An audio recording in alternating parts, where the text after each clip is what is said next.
غیبت کے خلاف جنگ، غیبت کے خلاف جنگ، نہ غیبت کریں گے نہ غیبت سنیں گے۔ ہمارے بزرگان دین رحمہم اللہ المبین کو غیبت کے معاملے میں اللہ داور عز و جل کا کس قدر ڈر رہتا تھا کہ جن کے ظلم و ستم کی داستانیں مشہور و معروف ہوتی تب بھی ان کا بلا ضرورت شرعی تذکرہ کرنے سے بچتے، جیسا کہ حضرت سیدنا اسماعیل حقی علیہ رحمت اللہ القوی نقل کرتے ہیں۔ حضرت ابن سیرین علیہ رحمت اللہ المبین سے عرض کی گئی، کیا بات ہے کہ آپ نے کبھی بھی حجاج بن یوسف کے بارے میں دو لفظ نہیں بولے، یعنی اسے برا بھلا نہیں کہا؟ فرمایا میں اللہ عز و جل کی خفیہ تدبیر سے ڈرتا ہوں، کہیں ایسا نہ ہو کہ قیامت کے دن اللہ تعالیٰ توحید کی برکت سے اسے چھوڑ دے، یعنی چونکہ وہ مسلمان تھا لہذا اس کی نسبت کے سبب اسے بے حساب بخش دے اور مجھے اس کی غیبت کرنے کی وجہ سے عذاب میں مبتلا فرما دے۔ کاش ہمارا یہ ذہن بن جائے کہ جو ہی کسی مسلمان کا منفی تذکرہ نکلے فوراً خبردار ہو جائیں اور غور کریں، اگر وہ غیبت ہو تو فوراً اس سے باز آ جائیں، کوئی اور یہ گفتگو کرنے لگا ہو تو اس کو مناسب طریقے پر روک دیں، اگر وہ باز نہ آئے تو وہاں سے اٹھ جائیں یا بات ہی بدل دیں، اگر اسے روکنا یا اپنا وہاں سے ہٹنا ممکن نہ ہو تو اس گفتگو میں دلچسپی نہ لیں بلکہ دل میں برا جانے۔ ایسے پرفتن دور میں جہاں بیٹھو غیبت غیبت غیبت غیبت اور بس سمجھاؤ تو کہتا ہے کہ ارے بھائی میں حقیقت بولتا ہوں، حقیقت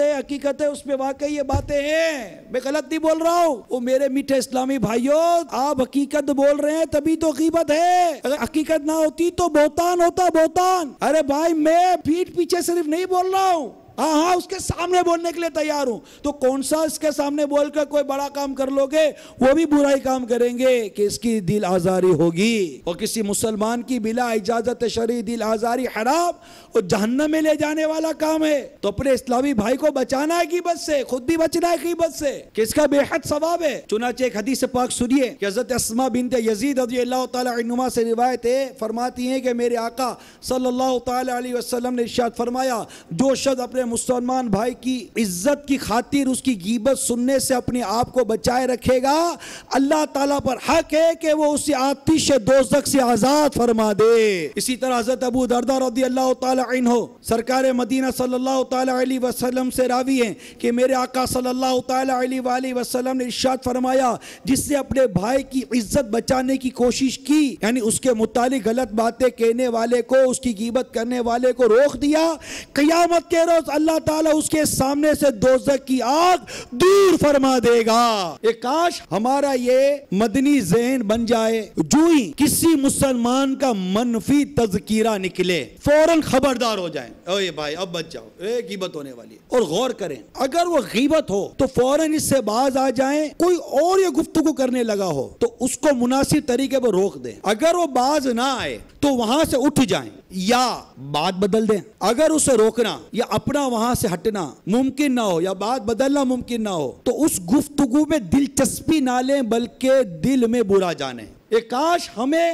کسی کی برائی بیان کرنے کی سوچ ہماری ختم ہو جائے، ایسی حسن زن کی نعمت نصیب ہو جائے، ایسا قفل مدینہ نصیب ہو جائے، بعضوں کا سوچتے رہتے دماغ کام نہیں کرتا، سوچ ساتھ چھوڑ دیتی ہے کہ بنے گا کیا، کہاں جائیں، کہاں بیٹھیں، کس کے پاس جائیں، کس سے سنیں، کس کو سنائیں، زبان سنبھلتی نہیں، دل سنبھلتا نہیں، دماغ بچتا نہیں، آنکھ رکتی نہیں، ہر طرف اعضاء گناہ ہی میں پڑتے چلے جا رہے ہیں، کھائی نہ کھائی بیٹھنا پڑتا ہے، بعض اوقات توجہ ہوتی نہیں ہوتی، غیبتوں میں نہ جانے کون کون پڑ جاتا ہے، کوئی سننے کے لیے سمجھنے کے لیے تیار نہیں ہے، کوئی قفل مدینہ لگانے کے لیے تیار نہیں ہے، کوئی تنہائی اختیار کرنے کے لیے تیار نہیں ہے، ان چیزوں سے بچنے کے لیے تیار نہیں ہے، سوچتے نہیں ہے کہ یہ وبا لے کر قبر میں چلے گئے، اگر تانبے کے ناخنوں سے اپنے جسم کی کھال نوچنی پڑ گئی بنے گا کیا مرنے کے بعد، قبر میں آگ لگ گئی، قبر میں گرزوں سے مارا گیا، ہڈیاں توڑ دی گئی،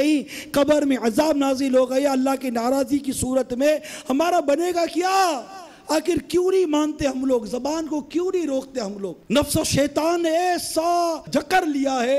اور بعض اوقات ایسا ذہن گویا کا مفلوج ہو جاتا ہے کہ سمجھ نہیں پڑتی، پتہ ہی نہیں چلتا، غیبت ہو رہی ہے، چگلی ہو رہی ہے، ہنس ہنس کر مسکرا کر اور طرح طرح کے حیلے بہانے حکمت مصلیت لا کر ادھر سے پکڑ کر ادھر سے پکڑ کر کسی صورت اپنے بھائی کی برائی بیان کر کے لذت حاصل کروں۔ ایک کتاب میں لکھا ہے کہ غیبت میں بھی ایسا نشہ ہے جیسے شراب میں نشہ ہوتا ہے۔ کسی کی برائی ہو رہی ہو، کسی کی برائی سن رہے ہو نا، تو اگر ذہن نہیں ایسا نشہ ہو رہا ہوتا ہے، ایسا بدمست ہو جاتا ہے، گھنٹوں نکل جاتے برائیاں بیان کرتے کرتے، کھڑے ہو تو پتہ چلتا ہے کہ یہ کیا ہو گیا، اللہ اکبر کیا ہو گیا،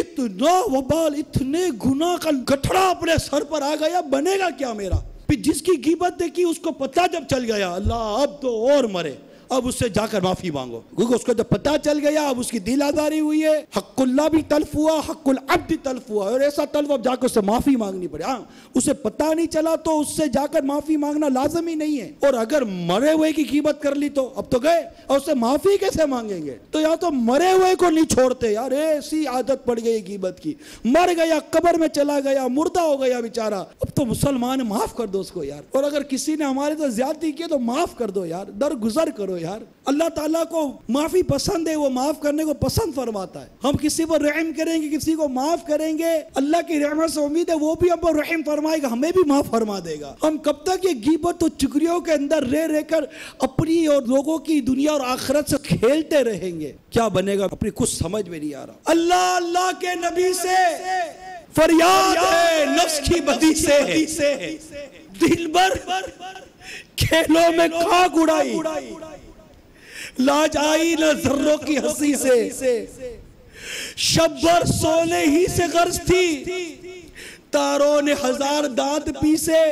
ایمان پہ بہتر موت او نفس تیری ناپاک زندگی سے۔ اللہ کنویں میں خود گرا ہوں، اپنی نالش کروں تجھی سے۔ غیبت کے خلاف جنگ، غیبت کے خلاف جنگ،